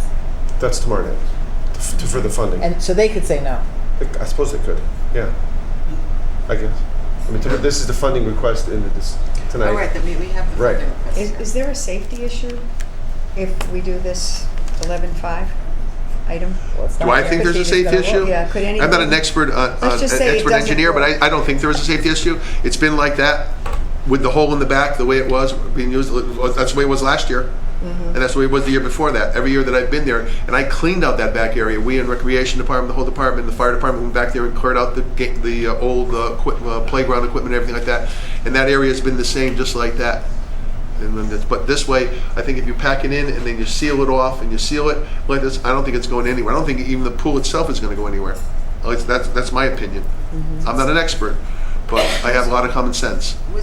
And are you, I don't know if that goes. and are you serious that some of this erosion and subsidence is caused by these creatures? Are you serious about that? Oh yeah, they scared the crap out of me. I was sitting there working. They both came over, and I was sitting there on the other side like this, and I was working on this side of the fence like this, and all of a sudden these two heads popped up, and I looked at them and I was like, and I jumped a little bit. I jumped and I Why don't you froze. give him a job driving the Zamboni machine? Then we'll be all set, John, right? I'm still working on that. Is John's description of how to fix it the same as the one we got from Riolo? Yeah, he Are we is talking about the same thing? correct. So he is suggesting. Okay. He is suggesting that because the foam is not guaranteed to work, that his recommendation is to use the second method. But Right, of packing. The packing it. The packing it like Yeah. this. But then you have to level it. You have to make sure it's levels. Yeah, right. Grind So it there's and some- leveled. Yeah, you have There's to only level two it. spots that need to be grind and leveled. But that's Well, that's like $11,500, or that's Yeah. a different? That's a That's little a less, probably a little less because the foam costs. Foam costs a little bit more. So it'd be maybe a little less, But will but he guarantee that process? no, I think Tony's not finished. no, he won't guarantee Neither any. one's guaranteed. Nothing's guaranteed in life, and he said, the only way to really make sure it's not going to move is to report it. I think it's a great temporary fix. I think we can do it like this, and then if we decide to go on with the pool, and we decide to upgrade the pool next year and do the repairs that have to be done to the pool and the filter, and that, That's a different issue. it's a different issue altogether. Does this price include labor? So the price includes labor if there's some minor town work, but this price would include There's some minor stuff that he's assuming the town employees would do, but that price includes the foam and the having a company come in and smooth out the cracks and like I don't know if you've seen them where there's cracks in sidewalks, they'll smooth them out so there's no trip hazards. Right. So is this a quote from the vendor? No, structural engineer. Structural engineer went so and almost got like in different GC, quotes. he's quoting it. Right? Yeah, so, he went. So now we have to find people. He went out and got the quotes. We have to now find people to do it. Do it. Correct. Does he have people who? Presumably, does he have people who have done this? The foam company, yes, but they're not guaranteeing it's going to work. But that one, the other issue, he doesn't have a sense on. We'd have to find a vendor to come in and pack it, and I'm not sure who we would use. Right. And how long that would take. Do we have to bid this out? No, because the sections of it are less than $10,000. Okay, so we don't have. So there's no bid issue. Okay. Yeah. Right. But the timing is probably the big issue. So getting all this bidding would together. make it even worse, right? So Right. So that's right. We need, I think, guidance from you about after what date does it not pay to do it? If we find a vendor who says, listen, I can't get there till July 10th, and then it's going to take 2 weeks, and it's a drive up. I have no idea. Right. Is it overnight, or is it 1 week? So if this board wants to look into that, what would we be looking for as when it's still worthwhile to do it and when it isn't?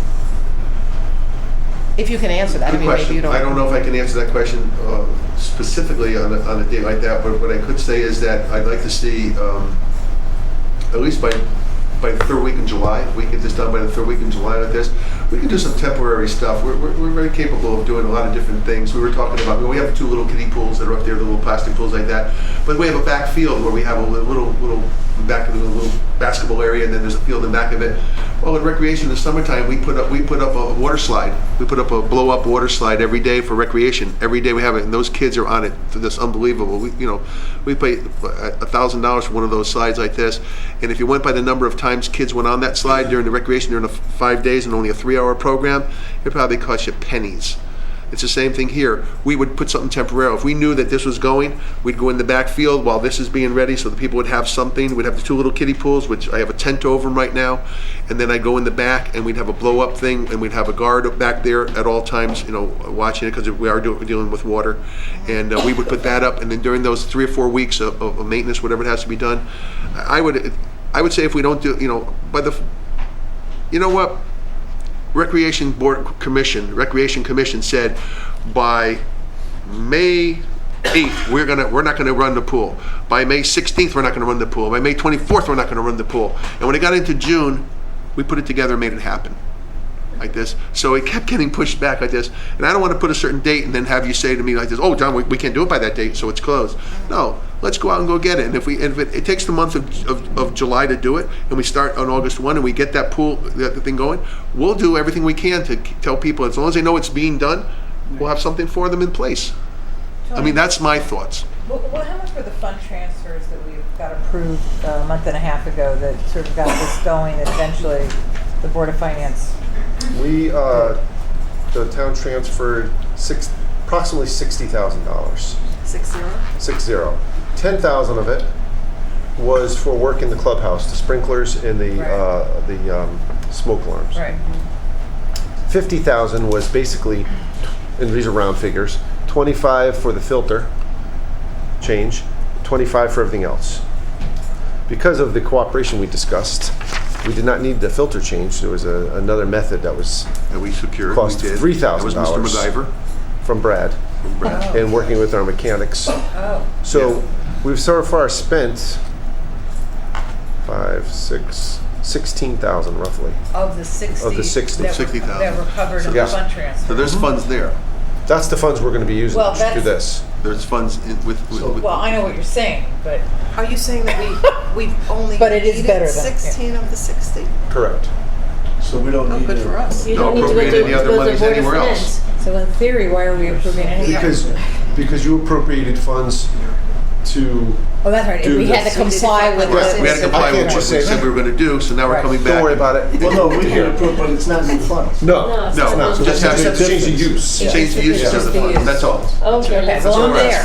Well, let's do this. Not only is it new fund, but if you're confident with the 25, yes, and you can convince those folks, even if it takes July. Well, before the season started, Tony and I sat in his office and talked, and he said, give me a number what you think. And I said 100. If we can get 100 families, we like this. We're at 90.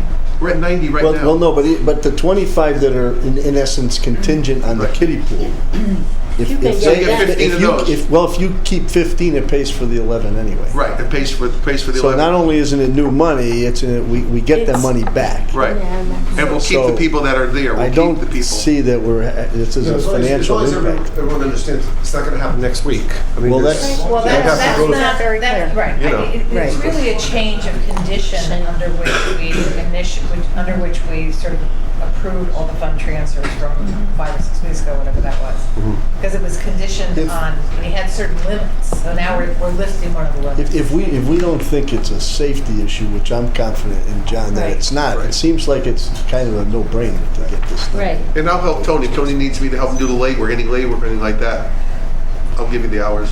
And I just want to be absolutely clear about this. We approved fund transfers in the amount of $60,000, Right. of which we find we only need And $16,000. the big reason was because we didn't, Brad and some of the members in our mechanics and public works, Carl and Rob, came up with a method where instead of changing the filtration, we pump the backwash water into a tank and haul it away. So we had to buy a tank. That was 25,000. That was half of it. That was The 25,000. real motion here is we should make Brad person of the month again. That's the motion. So that's what I meant about working together. Let's get this. But I'd get like this to, done. where are we, so the It's filter. It comes out of the filter. transfer- See, it says filter. I think we have to somehow. Oh, I see. Took it out of the Okay, filter so account. it's just moving filter count within this. Within the pool capital All right. budget. It's almost like All a right. fund transfer. It's like it's a line item transfer as Line opposed to a item, funding yes. request. Okay. Will that go to the Great. Board of Finance in that way tomorrow night? Same way, yeah. Understand it, thank Yeah. you. So I will move approval of LIDA and transfer 16-17-36 in the amount of $11,500 for the repair and stabilization of the kiddie pool. So it will be available this season in accordance with our discussion. Second. Thank you. Any other questions? No. Good luck. If not, all those in favor? Thank you. Aye. Thank We'll you. do our best. Thank you. Thank you. Thank you very much. Do you want to say anything? I'm sorry. Two other things on the country club we have other I wanted to mention. One is we understand that private individuals have been mowing at the country club. Please understand that that is not permissible in the town. Walking is permissible, bike riding is permissible, but bringing your own equipment and mowing on the country club property is not, it's a form of trespass and other violations, and it really can't be done. It puts whoever is doing it at risk, it puts the town at risk, and anyone who we know someone has been encouraging people to do it, someone's been doing it, and we will be informing them directly. But please, no mowing, that's up to the town. Secondly, I wanted to update you. You know, I didn't bring everything with me to review yet again the different so-called offers we've had with respect to the country club, you know, nothing that's panned out. So a Woodbridge resident did come to meet, first he met with Tony and Betsy, I think, and then Jerry and I had a second meeting with him. He said he was interested in purchasing the property. His name is Joe Negrero. He lives here in town. His proposal was very similar to a proposal Jim Urbano had brought to us before. He would like to buy the entire, this is what he said, keep golf, that was very important, keep golf, build a hotel, some over 55 housing, as well as an apartment building. He would put a restaurant in the clubhouse. He had not inspected the property, but didn't think the condition was important to whether or not he could do it. We asked him to provide something in writing, and he never followed up. Just like another one. So, but I wanted to let you all know about that. Can you say his name again, please? Yes, his name is Joe Negrero, I believe. Mr. Negrero also owns a lot of property off Amity Road. Yeah, on Pease Road, yes. Yeah. Yes, and he's a developer. So we didn't hear from him again, but I wanted to let you know that. I don't know. When was this? A few weeks ago. Oh, a couple of weeks. Maybe I don't know that the taking his town. time. Yeah, but I don't know that the town would be receptive